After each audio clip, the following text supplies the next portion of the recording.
Pues vamos entonces a tener nuestro estudio. Estamos en que Dios es más grande que todo enemigo. Y hemos visto ya muchos estudios sobre esto, en donde vemos los enemigos que pueden venir a atacar tu vida duramente y hacer que tú pues caigas de la victoria que Dios tiene para ti. Vamos a empezar con una pequeña oración. Por favor, Kevin, si nos quieres guiar en una pequeña oración para que Dios bendiga este estudio. Señor, damos gracias por este jueves, Juan Carlos. Muchas gracias por venir a las personas que están aquí, las que no pudieron llegar. Espero que oren por ti, por todos nosotros, por todos aquellos que te necesitan. Amén, Señor. Bueno, pues vamos a abrir nuestras Biblias en el libro de Génesis y ahora nos vamos a ir al capítulo 50 del libro de Génesis. Y bueno, vamos a concluir la historia de este gran hombre de Dios que se llamó José. Allá en el Teatro Insurgentes lo llamaron José el Soñador, pero no es así, es más que soñador. Es realmente José el hombre de Dios. Y hemos visto varios estudios acerca de José y los grandes enemigos que se le presentaron en su vida, en donde Dios está moldeando a este hombre para el propósito maravilloso que tenía para él, y cómo pues la historia concluye de una manera muy bonita. Recordamos de los enemigos que él enfrentó. Entre ellos podemos hablar de la preponderancia, el creerse mucho, porque ahí en casa de Potifar llega a ser el más importante, la tentación que después tiene con la mujer de Potifar que lo está persiguiendo, y el desaliento, el desánimo total al que él llega porque lo llevan a la cárcel después de que él no ha hecho nada. Y son trastazo tras trastazo que está teniendo en su vida este hombre José, que finalmente sale a través de unas circunstancias de la cárcel y llega a ser el número 2 en Egipto después de Faraón. Y bueno, es una historia muy bonita, de esas que casi de película, ¿no? Y vivieron felices para siempre, una cosa así, ¿no? Pero bueno, él tuvo que enfrentar muchos enemigos. La semana pasada hablamos de un enemigo realmente muy fuerte que cada uno de nosotros podemos enfrentar en cualquier momento, y es el enemigo de la venganza.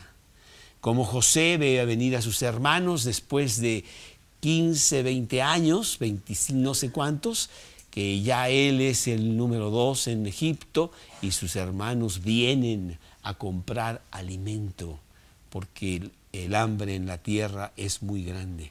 Y como si hay, pues, o podría haber el enemigo de la venganza, en donde ahora José puede pagarles a ellos adecuadamente por lo que ellos han hecho con él, habiéndole destruido su vida, habiéndolo sacado del seno familiar, ¿sí?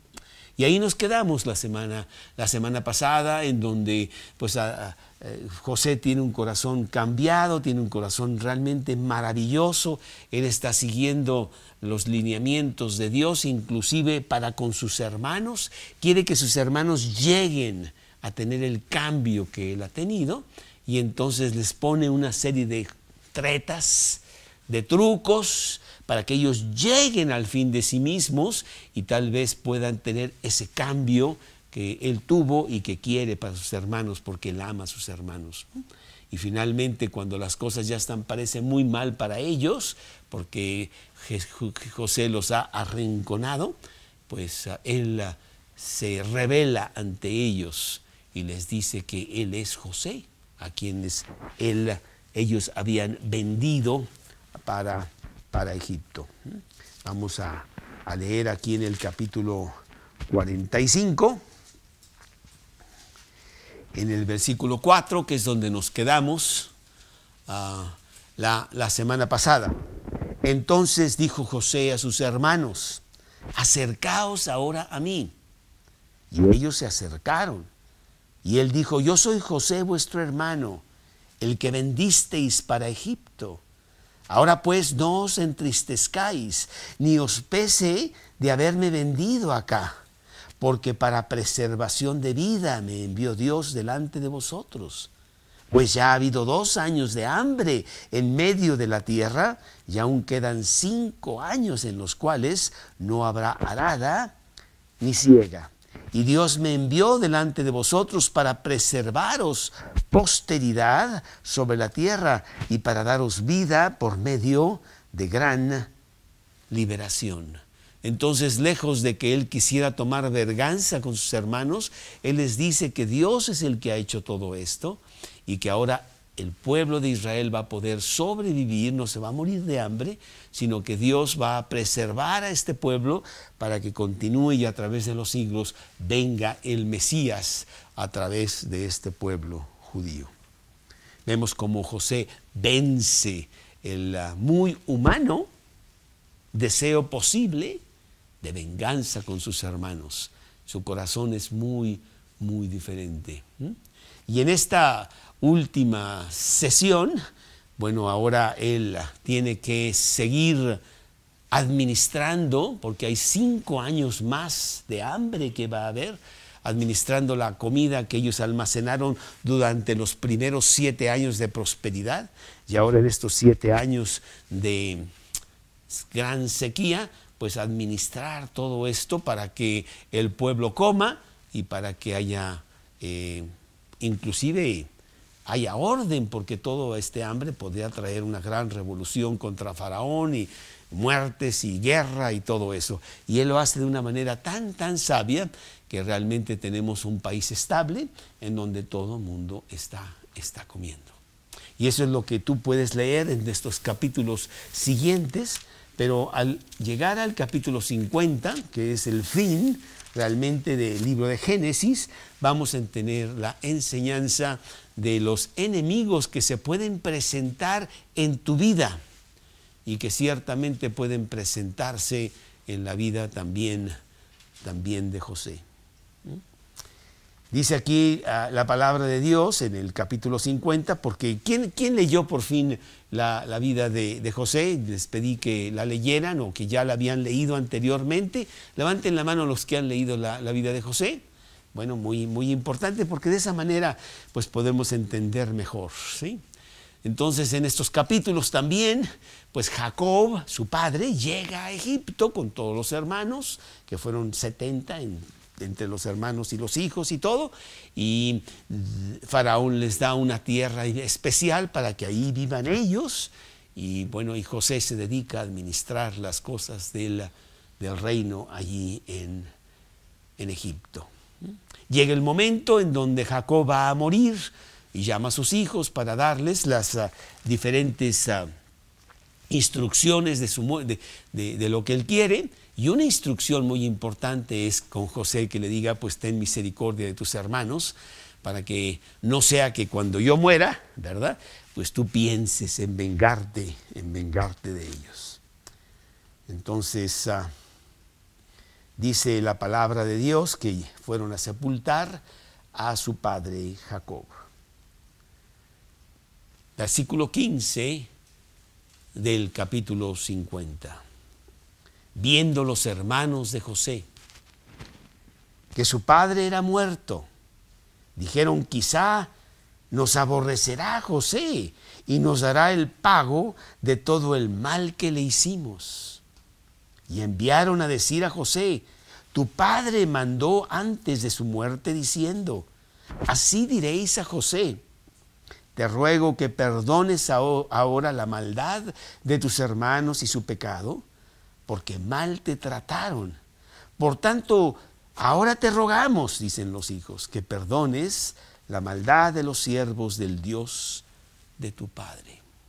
Nos acordamos acá en el capítulo 45 que él pues les había dicho que no iba a tomar venganza con ellos. Él inclusive llora porque ya no puede contenerse ante la realidad de que puede volver a estar en unión con su familia. Pero sus hermanos siempre se quedaron con la sospecha de que a lo mejor pues, más adelante sí José se podría vengar de ellos, y llegaron a pensar, bueno, pues está esperando que nuestro padre se muera y entonces va a tomar venganza de lo que nosotros le hicimos. ¿Qué es lo que está pasando aquí? Oye, por favor, papá dijo que te acuerdes de que no tomes venganza de lo que te hicimos. Es básicamente el mensaje que le están dando los hermanos de José a José. Y dice aquí la palabra de Dios al final del versículo 17 de este capítulo 50 de Génesis. Y José lloró mientras hablaban. Es maravilloso ver cómo Dios puede transformar un corazón para que sea un corazón conforme a Dios. Nos acordamos cuando empezamos a hablar de esta historia de José, que José era un niño consentido, berrinchudo, chiflado, realmente con muchas cosas no adecuadas, que hicieron que sus hermanos, que ya eran unos malvados, pues se fueran contra él. ¿Y cómo ha cambiado el corazón de José?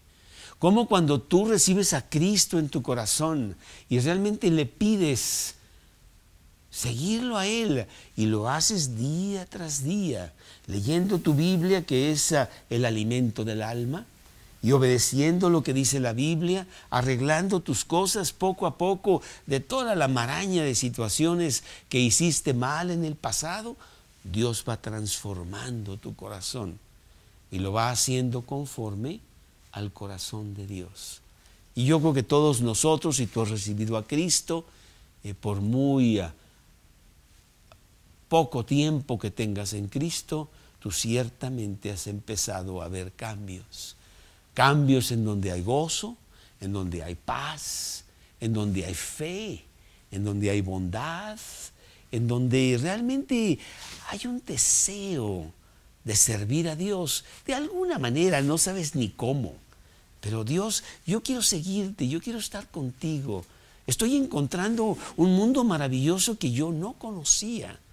Un mundo en donde sí puedo conquistar mi envidia o mi mentira o mi desaliento, mi amargura, las diferentes cosas que tú has enfrentado en el pasado. Una de las características maravillosas de haber recibido a Cristo en tu corazón es de que hay cambio. Es más, tú no podrías decir yo soy cristiano si no hay cambio, porque con el cristianismo viene cambio. Y lo vemos en la vida humana. El bebé que está en el vientre de su madre un día nace y no es el mismo bebé que estaba ahí adentro. Lo ves ahora que ya está respirando por sí mismo y mueve sus diferentes miembros de su cuerpo y tiene hambre, y tiene sentimientos y tiene hasta dolor, y lo ves crecer. Dices, ese niño está vivo, lo estoy viendo. Nadie me podría decir que ese niño no ha nacido. Y exactamente lo mismo pasa en la vida cristiana. Cuando recibimos a Cristo en nuestro corazón, Él empieza a transformar nuestro corazón y vemos que estamos vivos para Cristo. Y hay cambios. Aquellas malas palabras que yo utilizaba, aquel enojo que yo tenía, aquella impaciencia contra ciertas personas o contra lo que tú quieras, empieza a ser controlable. Y jamás llegaría a ser perfecto, pero sí hay cambios, y esos cambios me hacen a mí sentirme muy bien. Por fin lo he logrado, por fin he encontrado lo que todo mundo busca, pero en el lugar equivocado. No es el dinero, no es la fama, no son las medallas, no es el reconocimiento, es tener a Cristo y seguirlo a Él. Y esto es lo que estamos viendo en la vida de José, un corazón altamente transformado. No se le ha subido la cabeza el que sea el Señor de la tierra, que Faraón probablemente ni se fija lo que está haciendo él. Y José hace lo que quiere. Vemos a un hombre diligente, a un hombre trabajador, a un hombre que realmente está ayudando al pueblo a salir adelante en esta crisis que ellos tienen. Y es un hombre que él teme a Dios. Inclusive hay un versículo aquí en el capítulo 45 que dice así a sus hermanos, cuando les dice, bueno, vayan a decirle a mi padre, díganle que yo soy José. Y en el camino, por favor, no se peleen, porque se peleaban todo el tiempo. Y les dice, yo temo a Dios. Qué característica tan maravillosa debemos de tener todos nosotros, porque el principio de la sabiduría es el temor a Dios. Un temor reverente, un temor realmente de quedarle mal, un temor de no agradarlo en todas las cosas que nosotros hacemos. Ese es el corazón de José.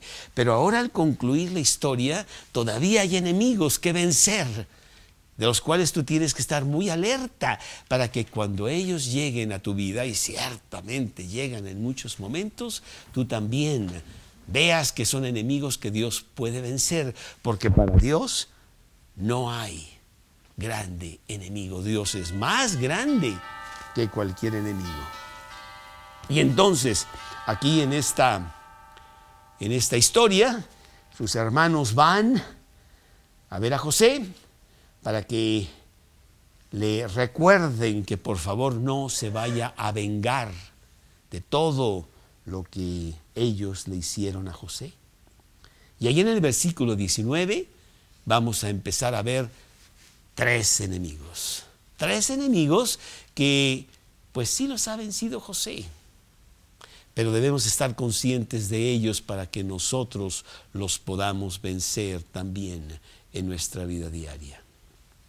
Dice el versículo 19, y les respondió José. Vamos a ver qué les dice José a sus hermanos ante el ruego de que por favor no se venguen él de lo que ellos le hicieron. Y les dice, número uno, el primer enemigo de esta historia que estamos concluyendo esta noche. Y les respondió José, no temáis. ¿Acaso estoy yo en lugar de Dios? Tremendo lo que dice aquí José. Qué fácil es que nosotros tomemos el lugar de Dios. Y ciertamente lo hemos tomado muchas veces.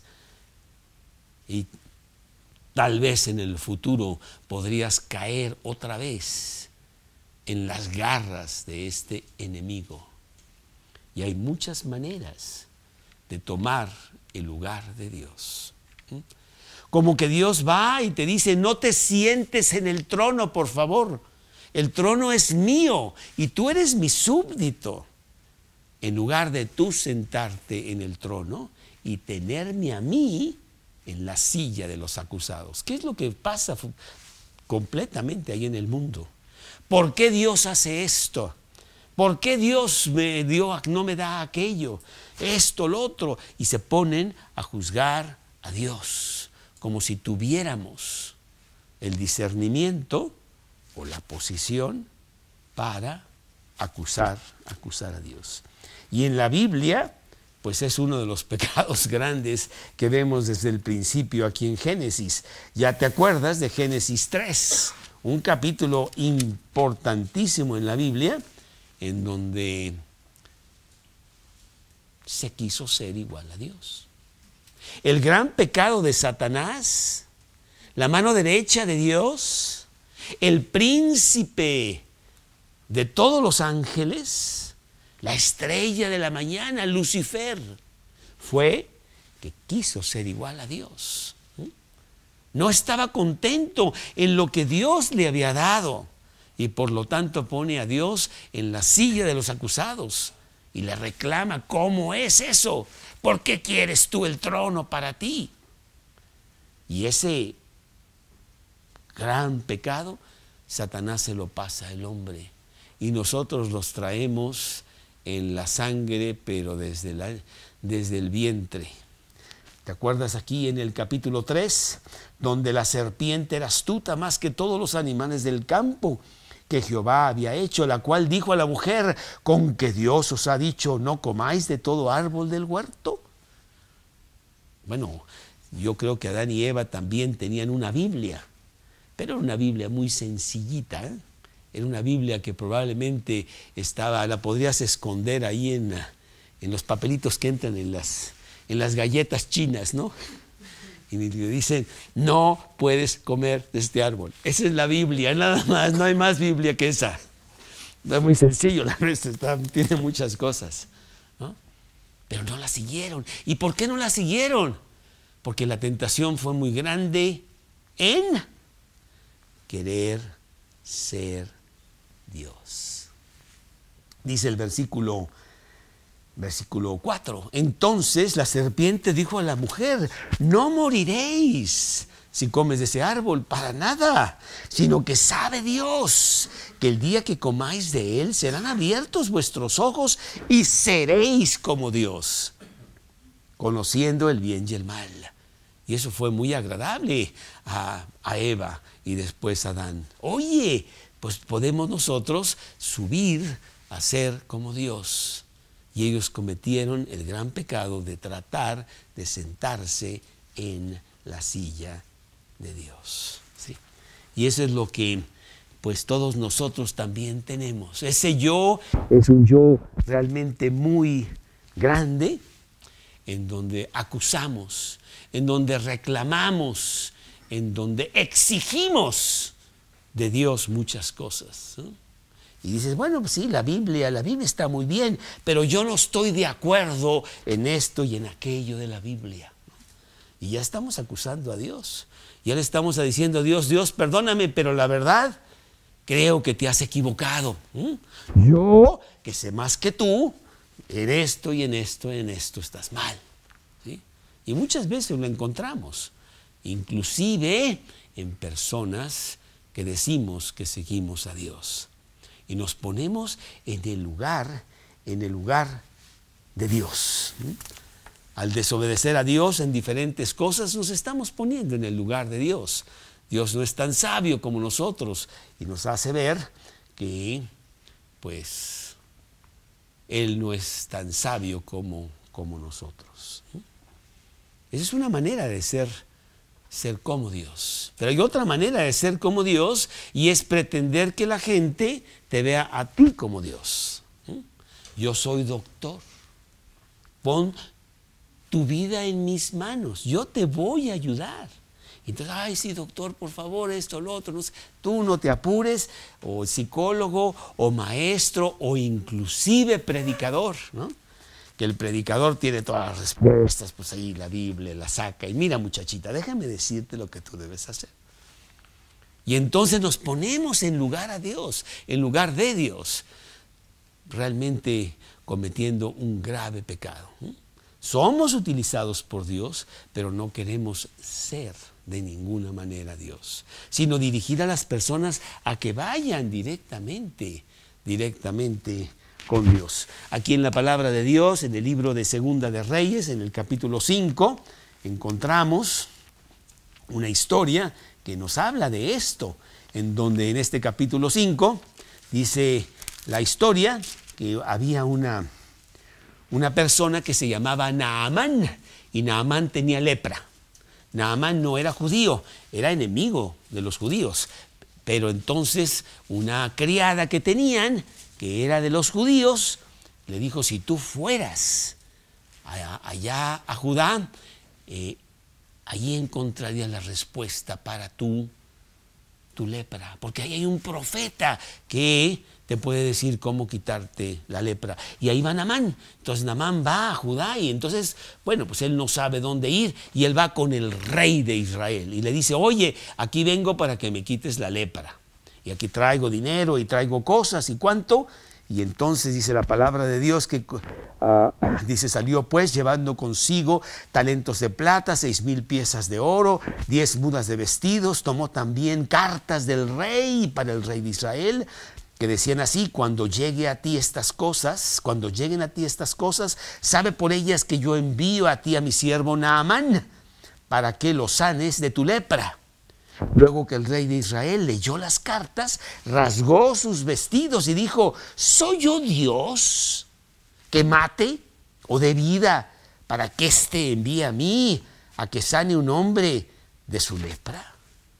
Bueno, pues estaba en lo correcto, ¿verdad? Yo no soy Dios, ¿cómo puedo yo quitarte la lepra?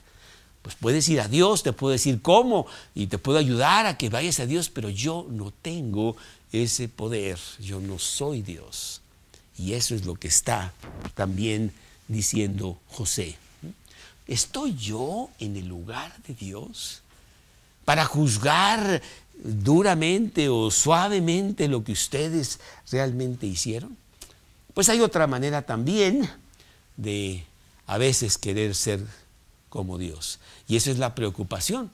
Yo sé que ustedes no saben de eso porque ustedes no se preocupan para nada, entonces no entienden la palabra, pero les voy a decir que yo soy un preocupón.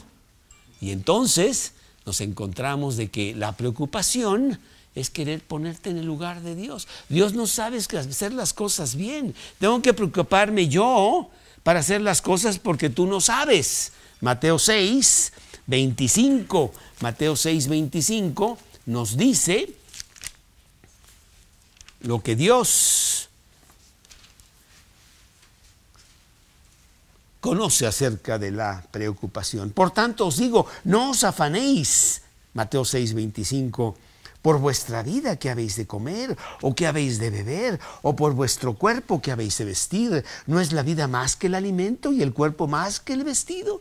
Mirad las aves del cielo, que no trabajan, que no siembran, ni ciegan, ni recogen en graneros, y vuestro Padre Celestial las alimenta. ¿Y no valéis vosotros más que ellos? ¿Por qué nos preocupamos? Nos preocupamos porque Dios no es suficientemente grande para hacer las cosas que necesita hacer a nuestro favor y por lo tanto tenemos que hacerlas nosotros. Y me pongo en el lugar de Dios. ¿Sí? ¿Cuántas maneras hay de que yo puedo usurpar el trono de Dios y hacerme Dios yo mismo? Y entonces es un gran enemigo que trae consecuencias terribles, porque hago un lado a Dios y le digo: Dios, ya sabía que no sabes tú. Y lo hago a un lado y lo quiero hacer yo. Y hay otra manera más de cómo puedo también querer ser Dios. Y eso es el guardar rencores, el tener algo contra las personas, el juzgarlos, el querer hacerles mal.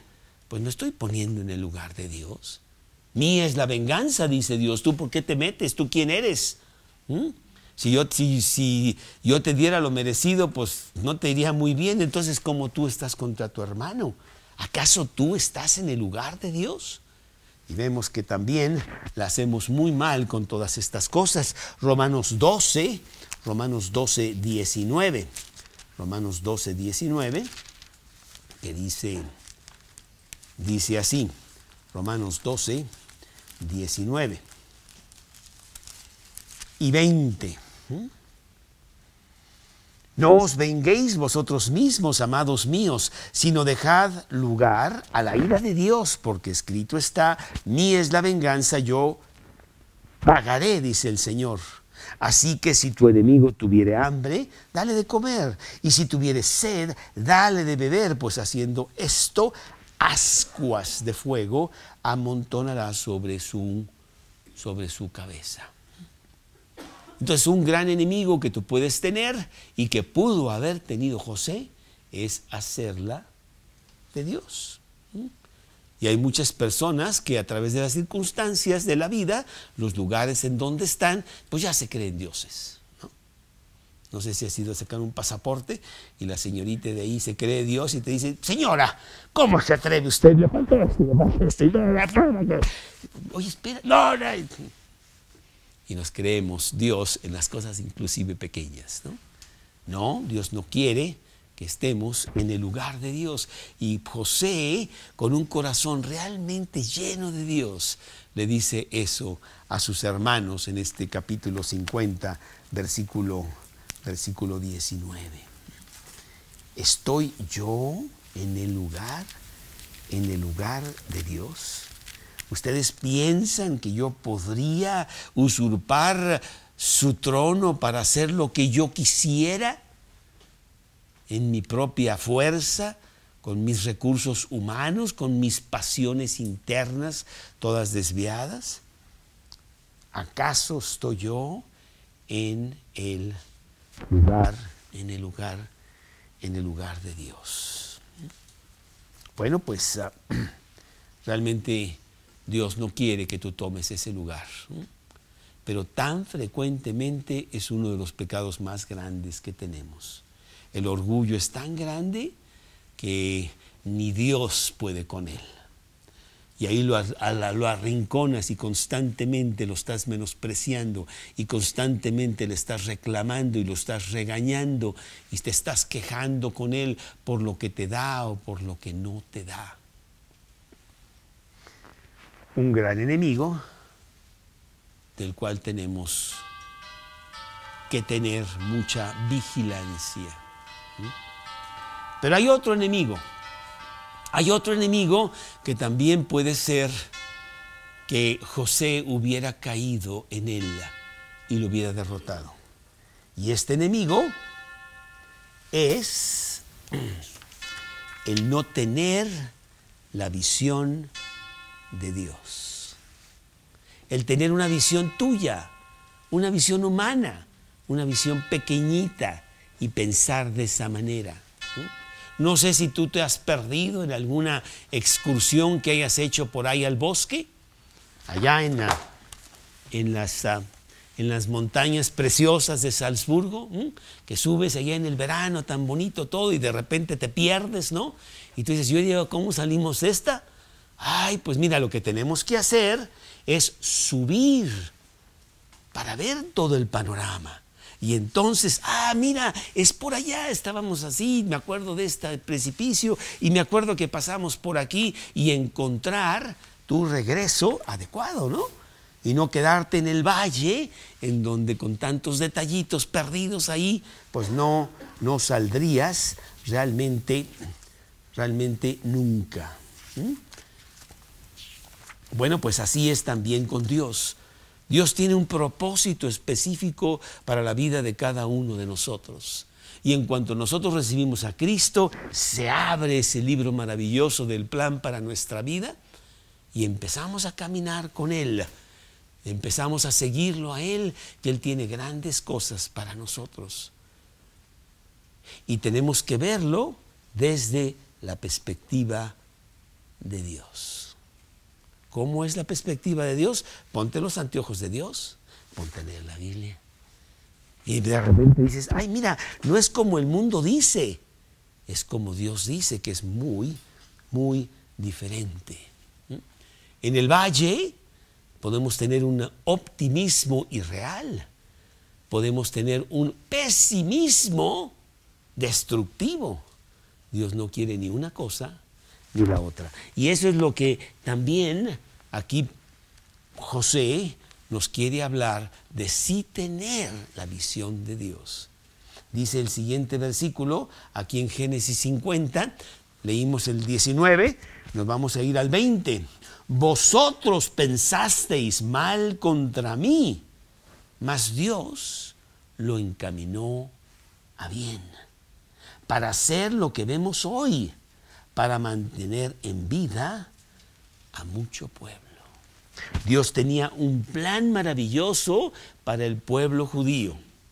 Y ese plan era que pasaran por esta crisis de 7 años de gran hambre, en donde ellos se hubieran muerto si Dios no hubiera planeado que José fuera vendido a esclavo y que fuera a la casa de Potifar, y que ahí tuvieran muchos problemas de injusticia para él y acabara en la cárcel de los grandes políticos de Egipto, y ahí conociera a un señor que era el copero del faraón. Pues imagínate la influencia que tenía este señor, que estaba ahí con el copero, con faraón todo el tiempo, y que le descifrara un sueño.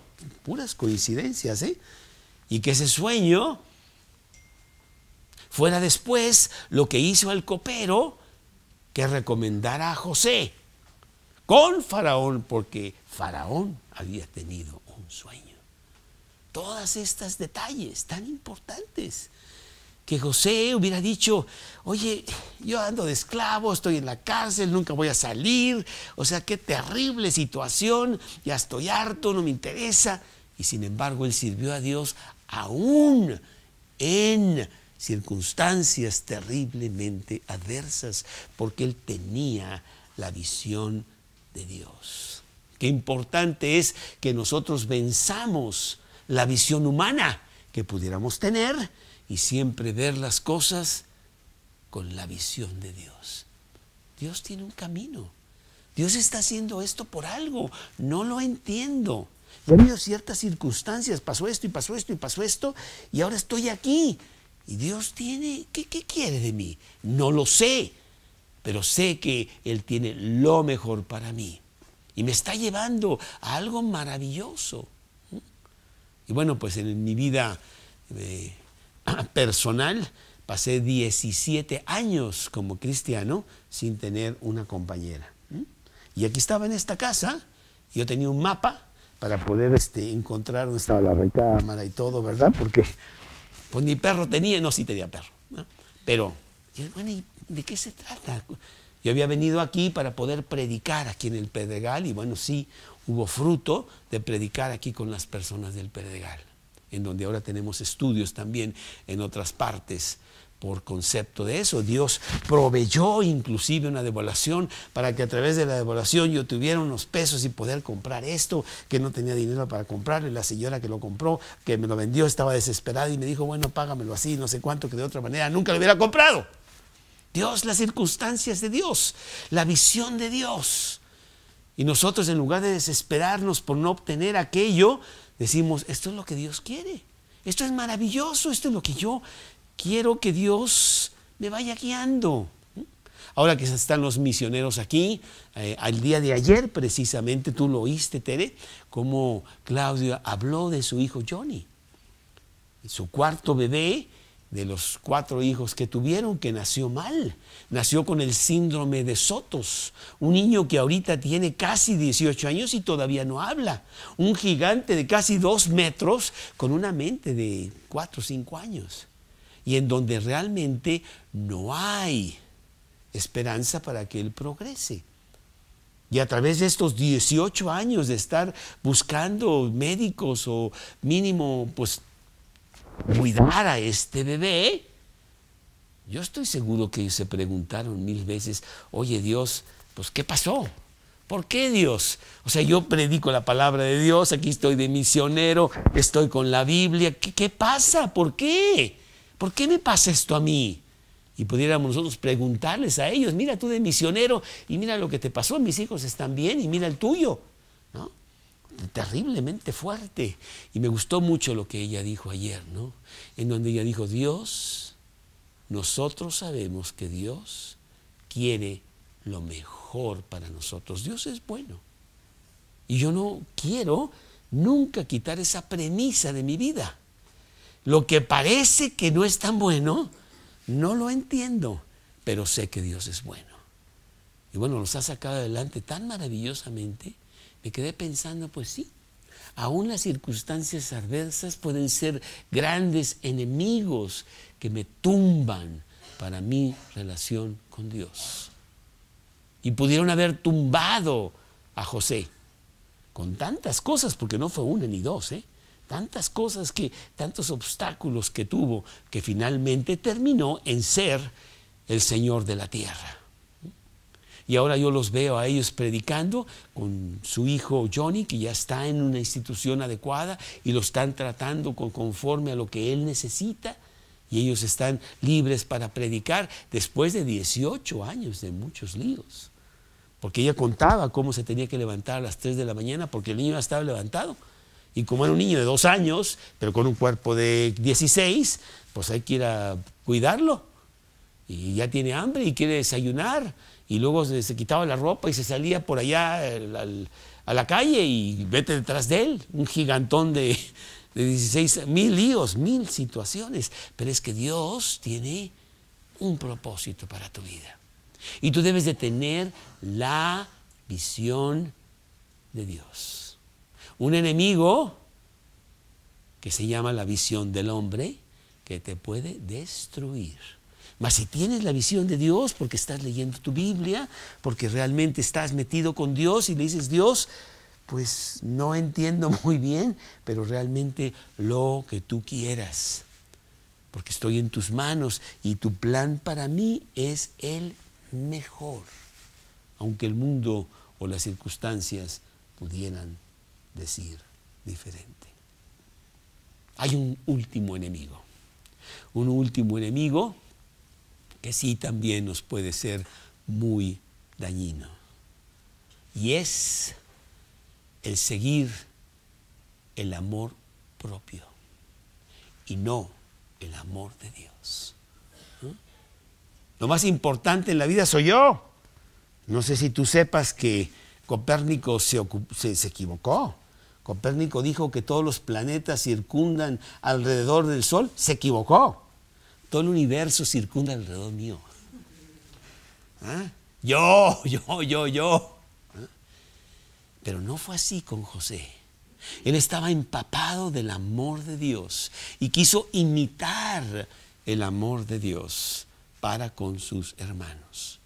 En donde la palabra perdón era una palabra muy sencilla para él, cuando es una palabra muy difícil en nuestro vocabulario.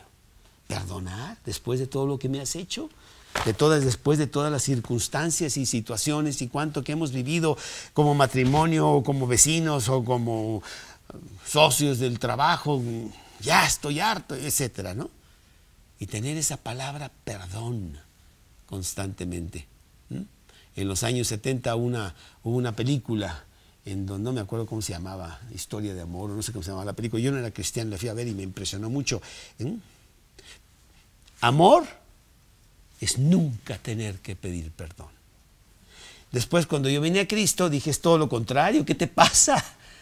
Amor es pedir perdón todo el tiempo y perdonar todo el tiempo, porque diariamente tienes esa bronca. Y eso es lo que vemos en el proceder de José aquí en el capítulo 50. Versículo 21, ahora pues, no tengáis miedo. Yo sustentaré a vosotros y a vuestros hijos. Así los consoló y les habló al corazón. Realmente José amaba a sus hermanos.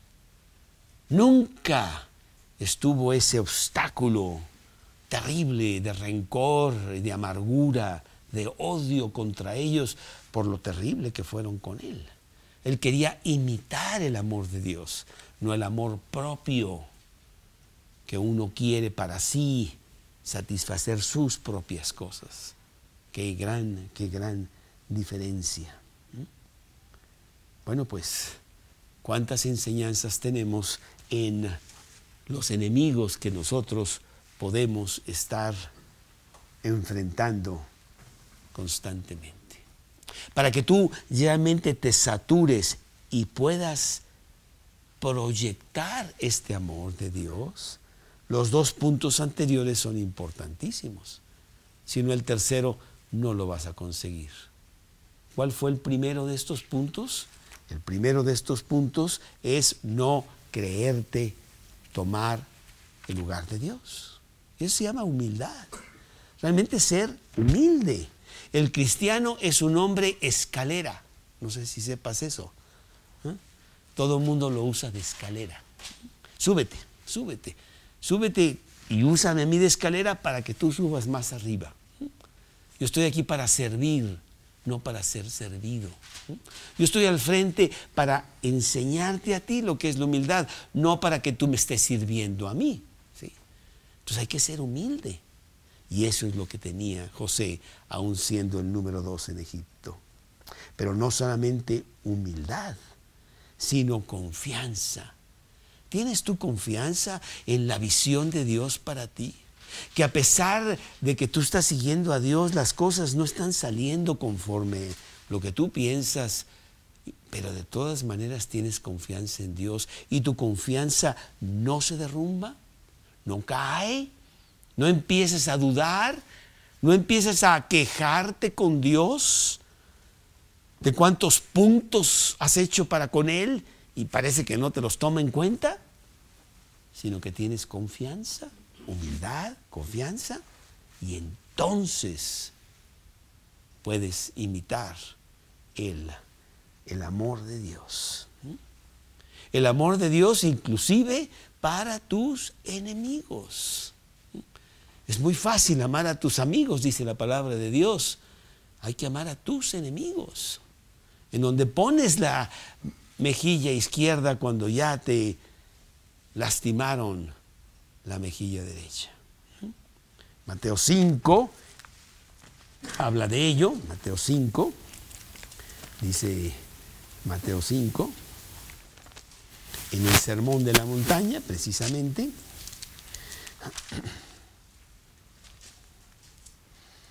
Dice la palabra de Dios: ¿oísteis que fue dicho ojo por ojo y diente por diente? Pero yo os digo, no resistáis al que es malo. Antes a cualquiera que te hiere en la mejilla derecha, vuélvele también la otra. Y el que quiera ponerte a pleito y quitarte la túnica, déjale también la capa. Y cualquiera que te obligue a llevar carga por 1 milla, ve con él 2. Y al que te pida, dale. Y al que quiera tomar de ti prestado, no se lo rehuses. Amarás a tu prójimo y aborrecerás a tu enemigo. Pero yo os digo, amad a vuestros enemigos, bendecid a los que os maldicen, haced bien a los que os aborrecen y orad por los que os ultrajan y os persiguen, para que seáis hijos de vuestro Padre que está en los cielos, que hace salir el sol sobre los malos y los buenos, que hace llover sobre los justos e injustos. El gran amor de Dios, queremos apropiarnos de Él. Y eso es lo que vemos en la vida de José para con sus hermanos, proyectando el amor de Dios de Él hacia ellos como Dios lo proyectó hacia Él. Y qué ejemplo tan maravilloso tenemos. José nada más es un pequeño ejemplo, un pequeño tipo de lo que realmente es Jesús, que vino a la tierra y pagó por nuestros pecados para que nosotros, basado en su sacrificio, podamos tener vida. El que, dice el versículo de 2 Corintios 5:21, que no conoció pecado, pero por nosotros lo hizo pecado para que nosotros fuésemos hechos justicia de Dios en Él.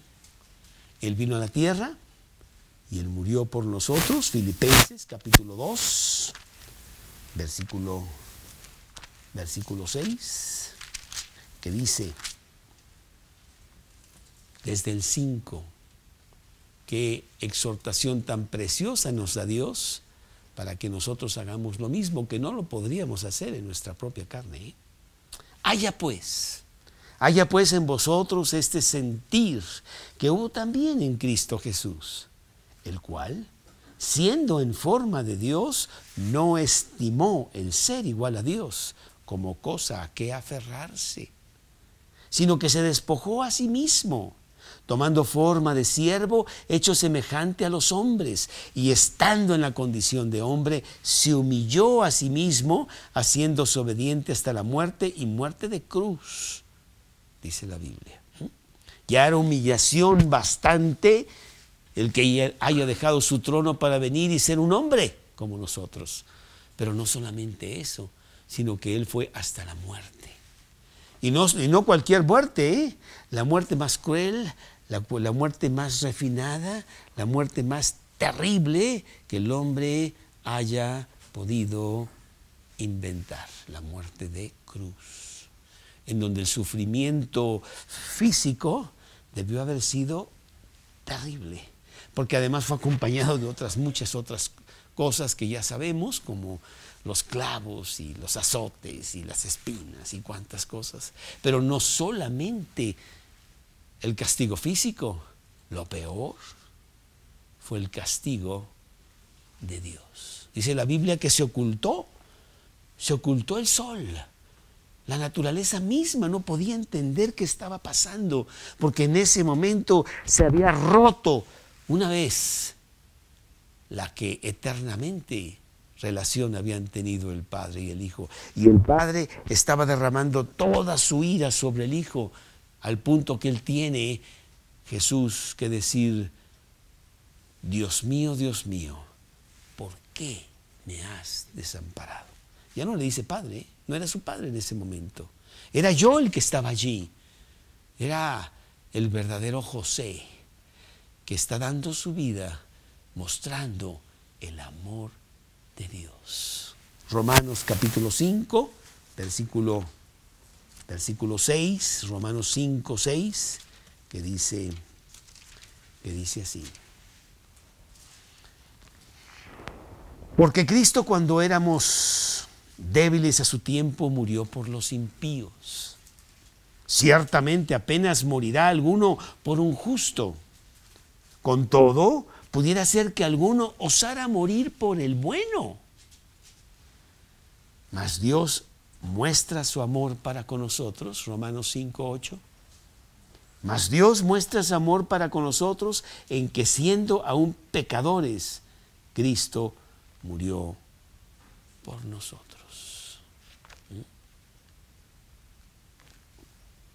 No le tomes en cuenta este pecado, porque no saben lo que hacen, le dice Jesús al Padre ahí en la cruz.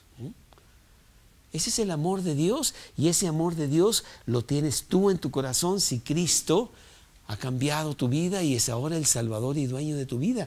Y eso quiere que tú lo proyectes hacia afuera, que ya no seamos como los que están allá afuera, de ojo por ojo y diente por diente, sino enseñarles una manera diferente, que esa manera diferente es el gran amor de Dios, que José les está enseñando a sus hermanos.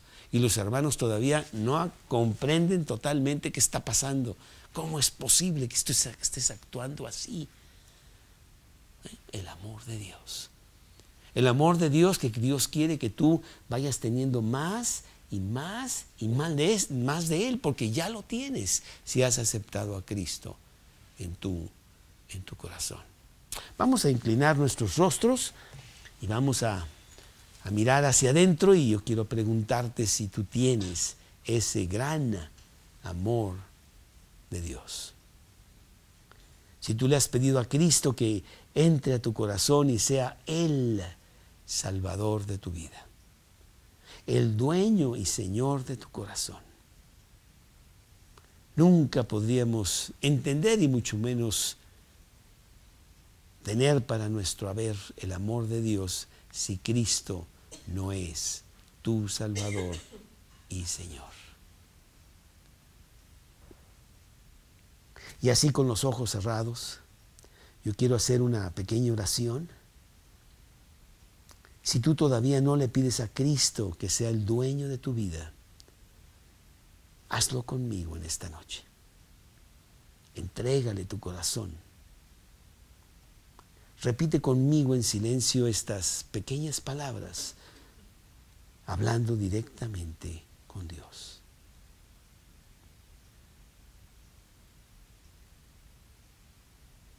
Dios, en esta noche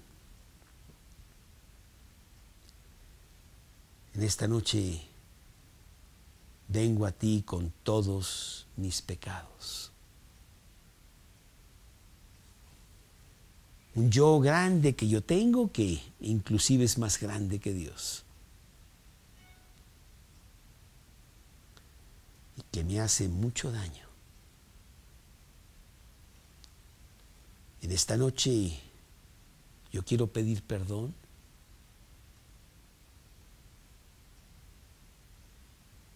y suplicarte que entres a mi corazón.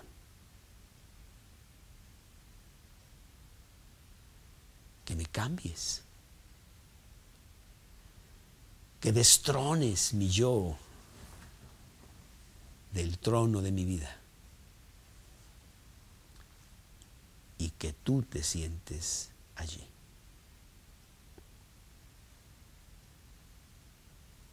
Esta noche te pido Te pido que tú seas mi Salvador personal.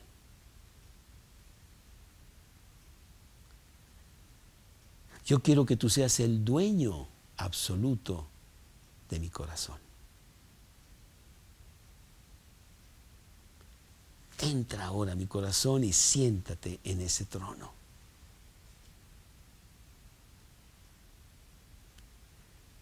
Te lo pido basado en lo que tú hiciste por mí. Lo que tú hiciste por mí allá en la cruz.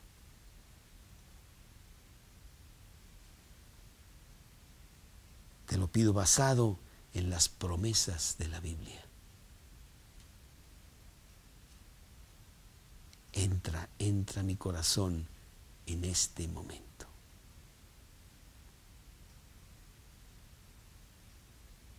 Te lo pido en el nombre de Cristo Jesús. Amén. Si tú le has pedido a Cristo que entre a tu vida, que se siente en el trono de tu corazón, viene un cambio total, como en el cambio de José, en donde tu corazón empieza a ser transformado, poco a poco, Salimos de terapia intensiva, así es que toma tiempo, pero empieza a cambiar las cosas, te gusta la Biblia, quieres leerla, quieres obedecer a Dios. Dios, yo voy a cambiar, voy a empezar a hacer esto, voy a hacer esto otro. Y viene un cambio maravilloso, viene gozo, viene fuerza, viene paz, viene vida eterna. Que Dios los bendiga.